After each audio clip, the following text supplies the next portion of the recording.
All right, so we're diving deep today into Malcolm X's autobiography. It's uh, it's such a powerful book, right? Yeah, it's a really personal account of his life. And it gives you, I think, a really good sense of how he became such an influential figure. A really complex figure too. I mean, his views really evolved over time, Yeah, and I think to really appreciate, who he was and what he stood for, you kind of have to go back to the beginning, right? You got to look at his childhood. that's right. His early life and all those experiences, I think, really laid the groundwork for everything that came after. Yeah, and one thing that really stands out, I think, from his early years is all the racism that he experienced Right. and the impact it had, on how he viewed the world. I mean, can you imagine, you're a young kid full of dreams and your teacher tells you that, because of your race, you shouldn't even bother trying to become a lawyer, Yeah, that you should just stick to, something like carpentry. it's just heartbreaking, right? I mean, to have your aspirations crushed like that at such a young age. It's just awful, right? Hmm. It really shows you the kind of just the societal barriers that he was up against from the very beginning. Right. And, even when he had experiences that seemed, on the surface positive, like living with the Swirlin family, Right, a white family. right? They treated him well, but even there, you can see the But prejudice. subtle prejudice. Exactly. They never fully acknowledged his intelligence or his potential. They still saw him through this kind of lens of race. They never saw him as an equal, really. Exactly. And, those experiences, they really fueled his anger, Yeah. his resentment, and they created this deep distrust, of white society. Kind of understandable, right. I mean, when you're constantly being told that you're less than, just because of the color of your skin. Yeah, it's bound to have an impact. And speaking of important people in his life, his half-sister, Ella, played a huge role too, right? Yeah, she did. She was really the one who encouraged him to move to Boston. To get away from Lansing. Exactly. She saw, his potential. She knew he was smart, and she wanted him to have opportunities, that he just wouldn't have back in Michigan. That's right. And so Boston becomes this turning point in his life. Right. It exposes him to a whole new world, new opportunities, but also a lot of dangers too. Yeah, and that's where Shorty comes into the picture, right? Right. Shorty was a friend from Lansing. And kind of introduced him to this world of hustling. Exactly. He kind of took him under his wing and showed him the ropes of the streets, things like running numbers, selling marijuana, even burglary. Wow. And Malcolm, he was charismatic, quick-witted. He thrived in this environment, Yeah. even earned the nickname Detroit Red, which kind of tells you something about his personality. Definitely. So this is this period where he's really learning about this street psychology, the survival of the fittest mentality of That's like this. a Oh my. Exactly. And it really shapes his understanding of how the world works, at least the world that he's living in at that time. Yeah, it's also interesting to think about his relationship with Sophia during this time. Right. Sophia was a white woman. And it says something, I think, about the complex social dynamics back then. It definitely does. That he, as a black man, was involved with a white woman and how that affected his status within the black community. Yeah, it gave him a certain amount of, status, I guess, but it also shows you how deeply ingrained, racism was, even within the black community. That internalized racism. Yeah. It's fascinating. But, even with all the hustling, it seems like Malcolm X was always searching for something more, something deeper. Yeah, there's this kind of restlessness in him. Yeah. Like he's trying to find his place in the world. That's right. And that search eventually leads him to the teachings of Elijah Muhammad while he's in prison. And that's where everything really changes for him. It's a real turning point in his life. Absolutely. The Nation of Islam, with its message of black empowerment, it really resonated with him. It spoke to his experiences. It gave him a sense of identity, a sense of belonging that he'd never really felt before. Right. And it's like everything he had gone through up to that point was preparing him for this moment. In a way, it was. Yeah. He had all this street smarts, this charisma, all this anger and resentment. And the Nation of Islam provided him with an outlet for all of that. It gave him a purpose. Exactly. He threw himself into their teachings. Yeah. He completely committed himself to their principles, and he rose through the ranks incredibly quickly. Yeah. And his talent for ministry, for speaking, it really became apparent. Oh, he was an incredible speaker. He had this ability to connect with people, especially people who felt marginalized, disenfranchised. And his speeches were really electrifying. Oh, they were powerful. He was so critical of white society, and he was just so passionate about Black empowerment. I've read that he used these, like, really vivid images and analogies in his speeches, Oh, yeah, he was a master of that. like comparing Elijah Muhammad's teachings to a two-edged sword, for example. That's a great example. It really captures the power and the danger of those teachings. Right. And, as his influence grew, so did the attention from the media, right? That's right.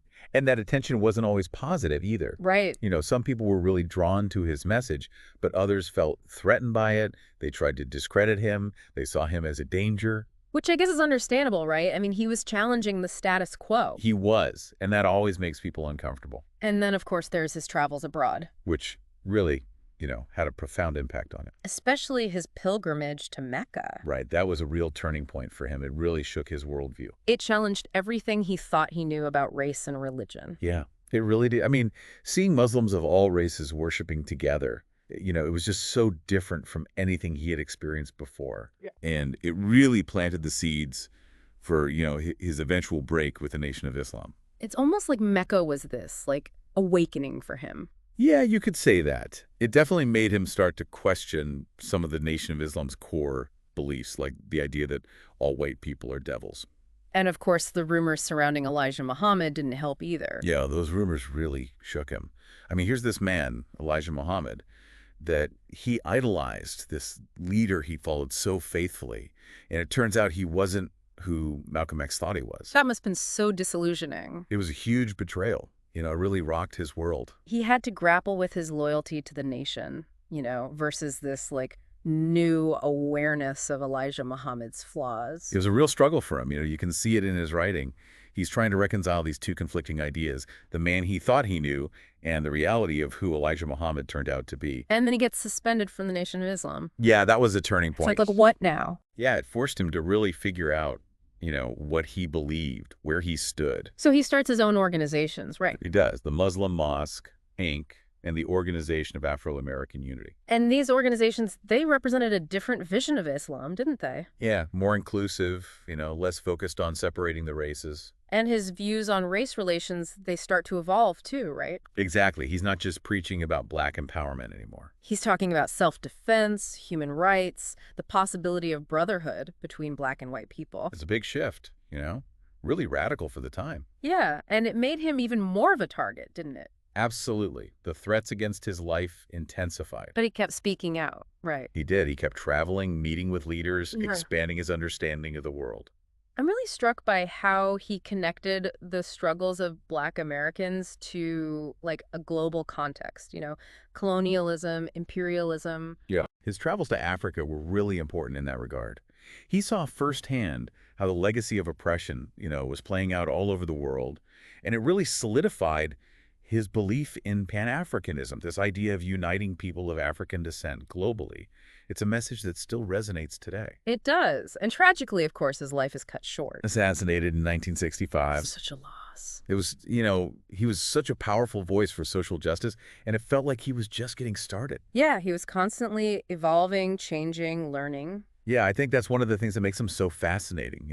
He wasn't afraid to question his own beliefs, to adapt to new information. And then there's Alex Haley, right? His role in shaping Malcolm X's story is really interesting, too. Absolutely. Haley, he was a writer. The journalist. Yeah, and he collaborated with Malcolm X on the autobiography. It seems like such an unlikely partnership. It does. You've got Malcolm X, this fiery, outspoken figure, and then you've got Alex Haley, this quiet, observant writer. It's kind of amazing that they were able to work together at all, right? Yeah. I mean, you think about the time period, Yeah. A lot of suspicion, fear surrounding the Nation of Islam. Exact. But Haley, he approached them with this, like, genuine curiosity and respect. He wanted to understand. Yeah. And I think that was really key to winning Malcolm X over. Yeah. I mean, Malcolm X was initially really suspicious of Haley, wasn't he? Oh, yeah. He thought Haley might be a spy for the white establishment. Which, I guess you can't really blame him, right? No, not at all. I mean, he had every reason to be distrustful, Yeah. But Haley, he persisted, he kept showing up, and eventually, he earned Malcolm X's trust. It's really amazing. It is. Yeah. It's a testament to Haley's character, but also to Malcolm X's willingness to see people for who they are, you know? Right, to give people a chance. And Haley's observations about Malcolm X, they're just so fascinating, you know? Hmm. He talks about this aura of power that Malcolm X had, this magnetism that drew people in. Yeah, and he even noticed how, like, uncomfortable white people would get around Malcolm X, particularly in, like, confined spaces. Yeah, he said it was almost like they were feeling guilty, you know? Yeah. Like they were subconsciously recognizing the truths that Malcolm X is speaking, you The know? truths about racism. Right, and they just couldn't handle it, you know? Yeah. They needed to get out of there. That's really interesting. Haley also talks about, Malcolm X's incredible work ethic, his dedication to the cause. Oh, yeah, I mean, the man was a machine, you know? Mm. 18-hour work days, constant travel, speaking engagements all over the place. It's amazing he could keep up that pace. Yeah, and, you know, all this is happening while he's dealing with, the fallout from his break with the Nation of Islam. And the constant threats against his life. I mean, the pressure must have been immense. Yeah, but he just kept going. He stayed focused on his mission. Yeah, he was driven, you know? He really believed that he had something important to say and that the world needed to hear it. And, as he's going through all this, his perspectives are evolving too, right? We can see it in the book. Oh, yeah. I mean, you see it in his speeches, but also in, like, his personal writings, the things Haley found in his notebooks. Right, those little scribbles and notes. Yeah, they give you this, like, glimpse into his thought process, you know? It's like you're right there with him as he's wrestling with these complex ideas, Exactly. He's challenging his own assumptions. He's coming to new understandings. And he's not afraid to change his mind, you know? Yeah, he even says, like, my life has always been one of changes or something like that. That's right. He embraces change, Mm-hmm. you know? He sees it as essential for growth, both personally and for society as a whole. And his views on failure are really interesting too, Yeah, how he encourages people to, like, embrace failure as a learning opportunity. Right, not be afraid of it. You know, it's something that we, like, kind of beat out of kids as they grow up. Yeah. Like, you're not supposed to fail. But Malcolm X, he saw it differently. Yeah, you gotta fail sometimes. Exactly. You got to learn from your mistakes, pick yourself up and try again. And the way Haley handles Malcolm X's break with the Nation of Islam is really well done too. Yeah, it's not sensationalized at all. It's just really honest and sensitive. Yeah, it really focuses on the emotional toll that it took on Malcolm X. Yeah, the betrayal, the disillusionment, it's all there. Yeah, there's even this one moment, right, where Haley recounts Malcolm X almost breaking down in tears when he's talking about what happened. Yeah, it's a really powerful moment. You see this, like, this really human side of Malcolm X. You realize, that even this, like, incredibly strong, powerful figure, he still felt pain. He still felt loss. And yet, he didn't let it defeat him. No, he kept going. He channeled that pain into something positive. Yeah, he founded new organizations. He kept speaking out. He kept fighting for what he believed in. And I think that's what makes his story so inspiring, Even in the face of adversity, he never gave up hope. It's incredible. I mean, the autobiography really captures all of this so well, right? It does. It's such a nuanced portrait of Malcolm X. It goes beyond the kind of, like, simplified image that we often see in the media. Exactly. You really get a sense of the complexity of his thinking, the challenges he faced, the evolution of his ideas. It's just a really powerful read. And, I think it's a testament to the power of storytelling. Yeah. And to the unique bond that formed between these two men, Malcolm X and Alex Haley. Yeah, it's really amazing how they came together to create this book. It's a collaboration that, I don't think anyone could have predicted, but it resulted in something truly special. Something that's still relevant today, right? Absolutely. Malcolm X's story, his ideas, they continue to resonate with people all over the world. It's a story that's worth revisiting, worth thinking about. And I think there are a lot of lessons to be learned from it. About courage, about growth, about the importance of fighting for what you believe in. Exactly. So we hope you enjoyed this deep dive into Malcolm X's autobiography. We've just scratched the surface, really. But hopefully it's given you some food for thought. And maybe even inspired you to pick up the book and read it for yourself. Yeah, definitely check it out if you haven't already. It's a powerful read. Thanks for joining us.